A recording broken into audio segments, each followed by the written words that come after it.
নমস্কার বন্ধুরা, welcome to my channel. তো আজকের ভিডিওতে আমি কথা বলবো মেদিনীপুর কলেজ নিয়ে। যারা এই মুহূর্তে কলেজে ভর্তি হতে চাচ্ছ জেনারেল ডিগ্রি সাবজেক্ট নিয়ে পড়াশোনা করার জন্য, তাদের জন্য মেদিনীপুর কলেজ কিন্তু খুবই একটা ভালো কলেজ। মেদিনীপুর কলেজ হচ্ছে তোমাদের একটা অটোনমাস কলেজ এবং এটা কিন্তু বিদ্যাসাগর ইউনিভার্সিটির আন্ডারে রয়েছে।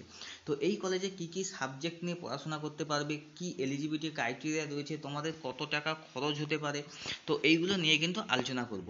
তো এটা হচ্ছে মেদিনীপুর কলেজের প্রসপেক্টাস, যেটা তোমরা কিন্তু ওয়েবসাইট থেকেই কিন্তু পেয়ে যাবে। তো এখানে তোমাদের এই কলেজটা আগেই বলেছি যে এটা একটা অটোনমাস কলেজ এবং এটা কিন্তু বিদ্যাসাগর ইউনিভার্সিটির আন্ডারে রয়েছে, ঠিক আছে। এছাড়া এখানে যে গ্রেড দেওয়া হয়েছে এটা A+ গ্রেড, এটা A+গ্রেড পেয়েছে, তার মানে বুঝতে পারছো কলেজটা কিন্তু একটা ভালো মানের কলেজ। তো আমরা যে নিচের দিকে যাই, নিচের দিকে অনেক কিছুই রয়েছে তোমরা দেখতে পাচ্ছ। এখানে তোমাদের ফোন নাম্বারও দেওয়া রয়েছে, তোমরা ফোন করতে পারো, নাহলে তোমরা কিন্তু মেদিনীপুর কলেজে কিন্তু ইমেলও করতে পারো। এবং এটা রয়েছে মেদিনীপুর, পশ্চিম মেদিনীপুরে রয়েছে। আরও যদি আমরা নিচের দিকে যাই তাহলে আমরা দেখতে পাবো যে এখানে যে কোর্সগুলো করানো হয়ে থাকে তার কিন্তু ডিটেলস কিন্তু এখানে তোমাদের দেওয়া রয়েছে। দেখো এখানে আন্ডার গ্র্যাজুয়েট কোর্স 26টা করানো হয়ে থাকে এবং এটা কিন্তু NIRF র্যাঙ্কিংয়ে 73তম স্থানে রয়েছে মেদিনীপুর কলেজ। তো এখানে যেসব সাবজেক্টের উপর পড়াশোনা করানো হয় সেগুলো কিন্তু খুব ভালো পরিমাণের কিন্তু পড়াশোনা হয়। তো এখানে কী কী রয়েছে দেখো, এখানে ফিজিক্সের উপর অনার্স করানো হয়ে থাকে, chemistry, mathematics, geology, computer science, physical education and sport, bachelor of computer application অর্থাৎ BCA। এছাড়া physiology, botany, microbiology, nutrition, statistics, Bengali, English, history, Sanskrit, philosophy, geography. তো এরকম করে কিন্তু 26টা তোমাদের আন্ডার গ্র্যাজুয়েট কোর্স রয়েছে, যেগুলো কিন্তু তোমরা 12-এর পর এখানে ভর্তি হতে পারবে। এছাড়াও তোমাদের পোস্ট গ্র্যাজুয়েশন কোর্স রয়েছে 15টার মতো, কিন্তু এটা এখন তোমাদের জন্য নয়। যারা গ্র্যাজুয়েশন করবে তারপরে কিন্তু তারা পোস্ট গ্র্যাজুয়েশনে ভর্তি হতে পারবে, ঠিক আছে। নিচে আরও তোমাদের ডিপ্লোমা এবং সার্টিফিকেশান কোর্স মিলিয়ে 10টা কোর্স রয়েছে। তাদের মধ্যে কিছু কোর্স তোমাদের জন্য নয়, যারা 12 পাস করার পর করবে ভাবছো। যেমন প্রথমটা পোস্ট গ্র্যাজুয়েশন ডিপ্লোমা তোমাদের জন্য নয়, এবং তারপরটাও তোমাদের জন্য নয়, post graduation diploma in yoga, ঠিক আছে। তারপরটা তোমরা করতে পারো certification course in yoga and health science, এবং তারপরটাও কিন্তু তোমাদের জন্য নয়, ঠিক আছে। তারপর যেটা রয়েছে ডিপ্লোমা এবং সার্টিফিকেট, তারপরেরগুলো কিন্তু সব 12-এর পর করতে পারবে। যেমন diploma in travel and tourism management, diploma in performance arts and visual arts, এছাড়া diploma in travel and tourism management with travel photography, এবং শেষে যে সার্টিফিকেট কোর্সগুলো রয়েছে ওগুলোও কিন্তু তোমরা করতে পারবে। সেটা তোমরা 12-এর পরেই কিন্তু করতে পারবে, কোনো অসুবিধা নেই। এছাড়াও তোমাদের কিছু ফ্যাসিলিটি এখানে দেওয়া আছে, আদার ফ্যাসিলিটি বলে, এটা কিন্তু তোমরা দেখে নিও, অনেক কিছু কিন্তু এখানে রয়েছে। তারপরে তোমাদের কলেজ ক্যাম্পাসের একটা ম্যাপ দেওয়া রয়েছে, যে কলেজ ক্যাম্পাসটা কত বড় এবং কোথায় কি রয়েছে। তো দেখতেই পাচ্ছ তোমরা, এখন এই মুহূর্তে হয়তো বুঝতে পারবে না। দেখো বিবেকানন্দ হল বলে লেখা আছে, ব্যালকনি বলে লেখা আছে। তো এই মুহূর্তে তোমরা কিন্তু ম্যাপ দেখে কিছু বুঝতে পারবে না, তো আমি স্কিপ করে যাচ্ছি এই মুহূর্তে।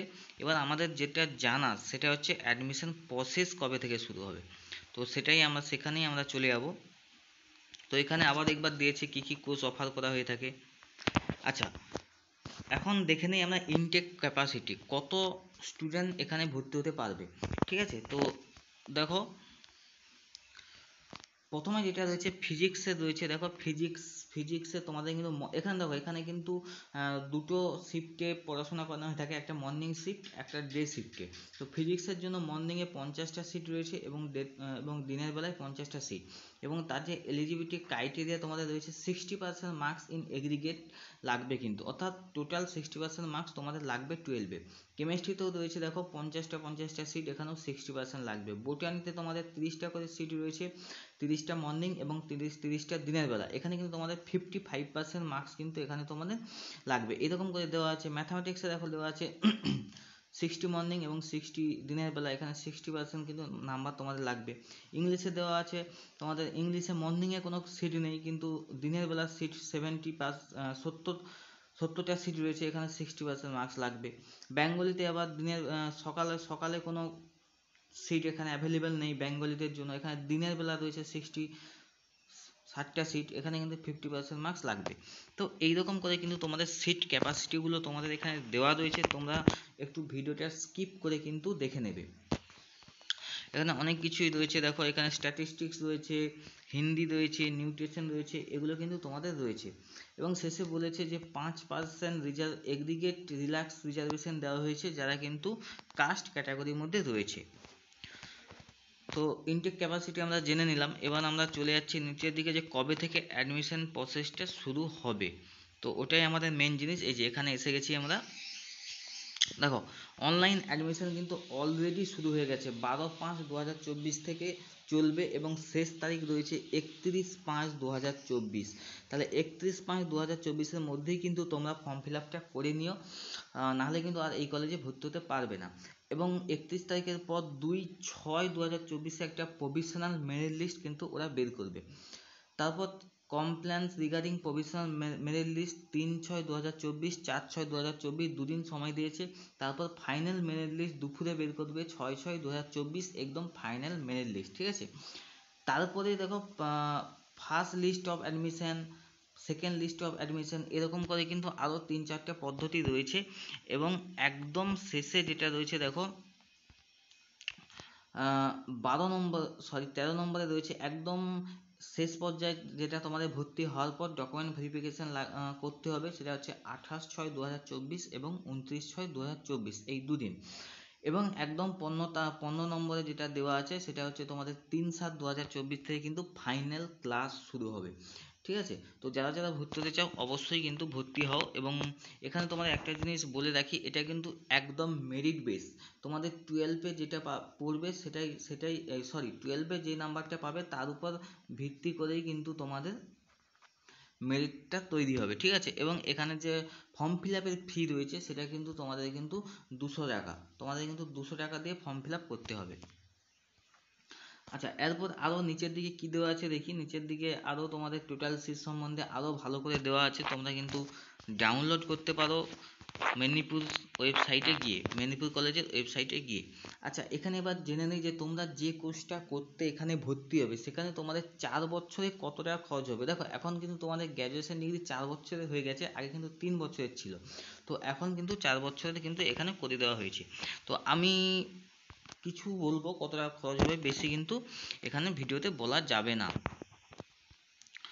তো দেখো, যেই তোমরা বিএ অনার্স করো উইথ জিওগ্রাফি, দ্বিতীয় নাম্বারটা দেখো, বিএ অনার্স উইথ জিওগ্রাফি 4 বছর, তাহলে কিন্তু তোমাদেরকে অ্যাডমিশন ফি ফার্স্ট সেম অনলি দিতে হবে 4150 টাকা।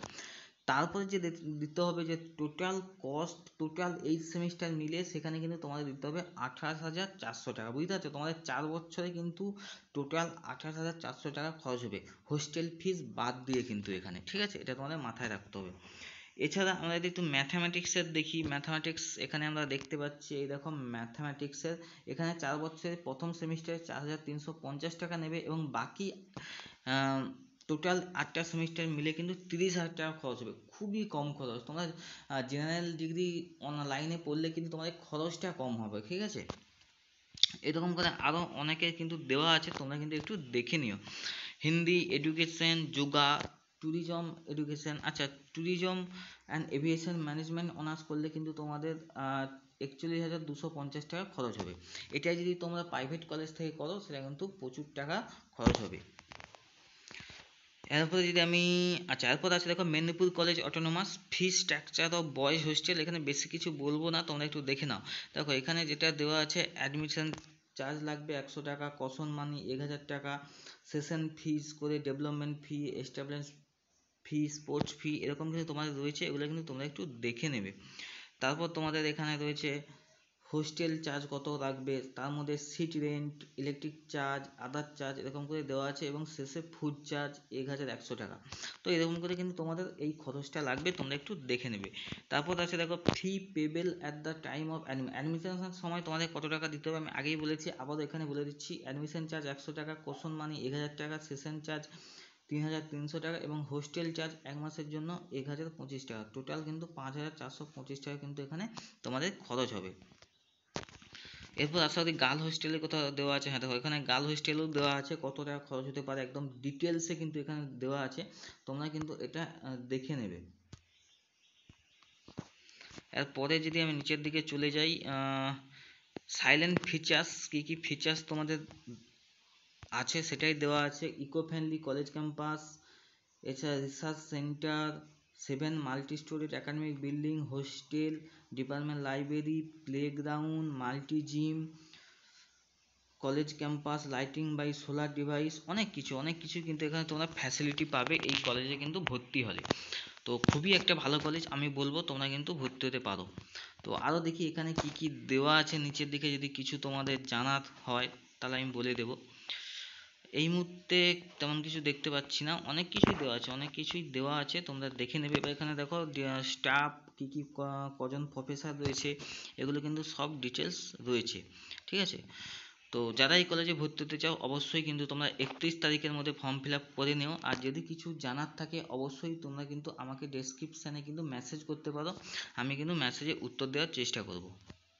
হ্যাঁ, আর অবশ্যই যদি তোমরা প্রসপেক্টাসটা ডাউনলোড করতে চাও তাহলে কিন্তু তোমরা কলেজ ওয়েবসাইটে গিয়ে করে নেবে।